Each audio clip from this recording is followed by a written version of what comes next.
Os jovens estão bebendo hoje. Voltou para casa às 6 da manhã e bateu numa árvore a quase 200 por hora. A árvore quebrou, caiu em cima e esmagou ele.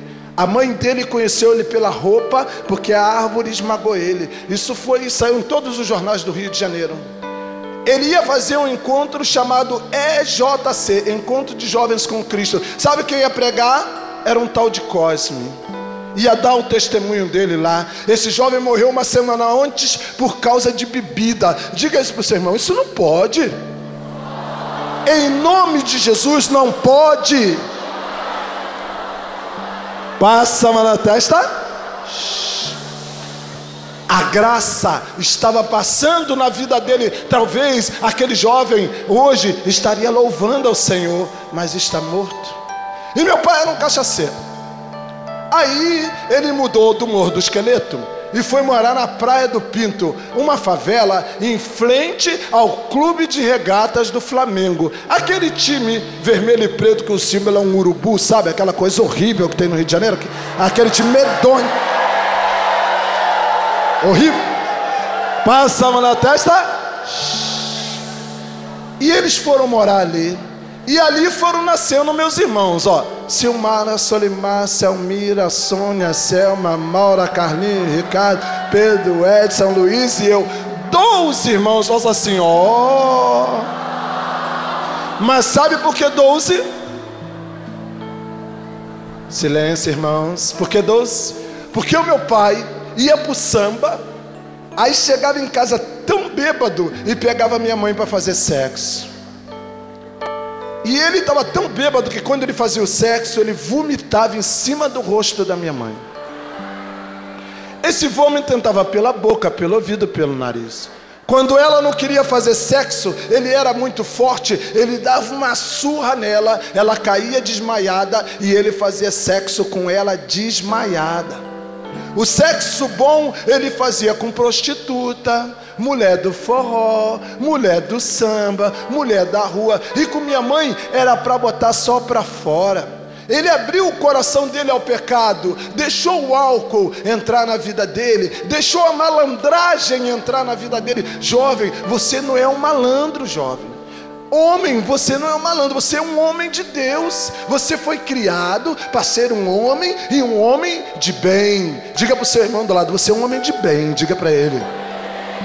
Você nasceu para o bem. Passa a mão na testa.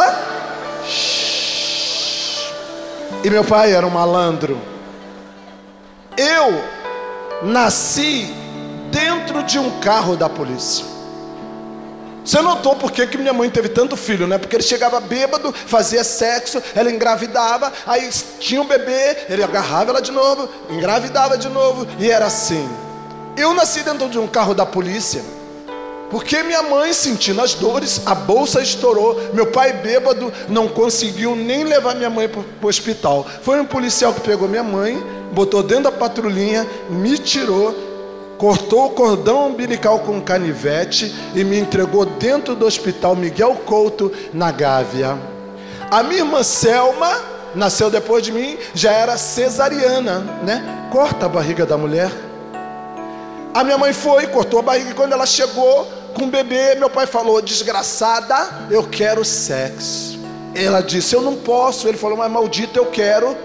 E agarrou ela e fez sexo, os pontos estouraram, ela quase morreu. Voltou para o hospital, costurou de novo, mentiu, né? Não falou a verdade, porque se ela diz que foi meu pai, ele disse que matava o bebê, matava os filhos, e ele matava mesmo. Eu acredito que meu pai, até com coisa ruim de tráfico, acho que ele deve ter se envolvido, eu não sei. Eu sei que ela costurou e quando ela voltou ele falou: maldita, eu quero. Ela teve que amarrar um pano na boca, ficar de costas e teve que fazer sexo toda inflamada. Assim era a vida da minha mãe e era a minha vida lá naquele lugar, em frente ao Clube de Regatas do Flamengo. Mas graças a Deus eu sou Botafogo. Uhul! Uhul! Passa a mão na testa. Gente, vamos fazer o seguinte: deixa essa parte pra lá, deixa pra lá, deixa isso pra lá, vamos embora. o governador Carlos Lacerda resolveu tirar aquela favela que era da Zona Sul, Gávea, né, irmã? Zona Sul do Rio. Então ela tirou e deu para o meu pai e minha mãe um apartamento na Coab, na Cidade Alta. E eu fui morar lá com minha família. Eu já estava com 12 anos de idade, correndo no tempo. Meu pai continuava indo para o samba e bebendo muito. E ele chegava bêbado, aí caía na porta todo sujo, mijado e cagado. Eu era o homem mais velho, eu ia pegar meu pai. Ele rindo, esfregava a minha cara no cocô e no xixi que ele fazia. E ficava rindo. Gente, isso não é o pior. Ele pegava minha mãe e queria transar. Ela dizia não. Aí eu ia defender minha mãe, eu ganhava um pontapé, caía do outro lado e ele levava ela para o quarto. De manhã eu ia tomar café, né? Só tinha um pedaço de pão. Eu estou vendo minha mãe esconder o rosto de mim. Quando eu olho, ela está toda machucada. Ele bateu muito nela de noite. Ela tinha um olho inchado, dente quebrado, nariz machucado. Mas ela era uma mulher do interior e ela acabava aceitando aquilo por causa dos filhos. E ela aturava aquilo, porque ela não tinha estudo e nem sabia muita coisa da vida. Minhas 5 irmãs mais velhas foram embora. Ficou eu e meus 6 irmãos menores. Então, como eu era o homem mais velho, era tudo em cima de mim. Meu pai trazia os amigos do samba para dentro do apartamento. E aí trancava minha mãe num quarto, meus irmãos no outro, era 2 quartos. E eu ficava servindo cachaça para o meu pai até as 6 horas da manhã. E quando eu cochilava assim, ó, meu pai dava uma tapa na minha cara e dizia: acorda, desgraçado. E nem dormir eu podia, com 12 anos. Gente, isso ainda não é o pior. O pior é quando meu pai caía bêbado num canto. Os amigos do meu pai me pegavam e tiravam a minha roupa. Eu nem te digo o que aqueles 10 homens faziam comigo. Eu era uma criança abusada sexualmente. Quando eles não colocavam seus órgãos, às vezes até pedaço de madeira que eles usavam para bater repinique, e ainda ficavam rindo.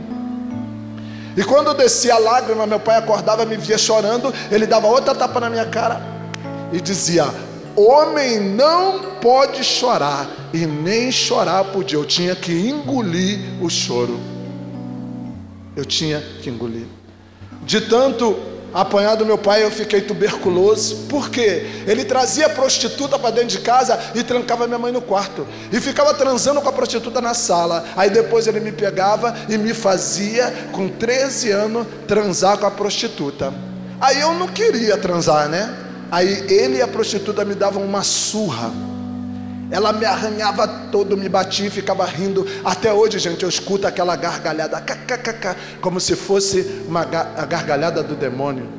Apanhar do meu pai era normal, mas apanhar de uma prostituta, e eu apanhava muito. Quando eu levantava a mão e dava uma tapa na prostituta, meu pai me dava uma surra de fio, jogava sal e vinagre e me botava para tomar um banho gelado. Fiquei tuberculoso de tanto apanhar. Fiquei internado no Hospital São Zacarias, em Botafogo, ali em frente ao Rio Sul. Fiquei 6 meses. E quando eu voltei para casa, já tinha parado de cuspir sangue. Meu pai me pegou e me deu uma surra e falou: desgraçado, volta pro ritmo de novo. Essa era a minha vida. Passei muita fome, porque o dinheiro do meu pai era para gastar com samba. Dava todo dinheiro. Ele era pintor de parede, então ele ganhava dinheiro pintando parede. Ele entrava na sua casa, pintava tudinho, ficava lindo sozinho. Ele era um excelente pintor e ganhava o dinheiro e ia gastar com cachaça. E eu passava fome. Aí ele sumia assim 6, 3, 4, 5 meses. Então eu tinha que comer. Eu ia na casa das pessoas e pedia pão duro para misturar com leite e comer com meus irmãos e com minha mãe. Eu ia na feira, aquilo que o feirante guardava para dar para os porcos. Sabe que no final da feira o feirante não guarda a xepa para dar para os porcos? Eu comia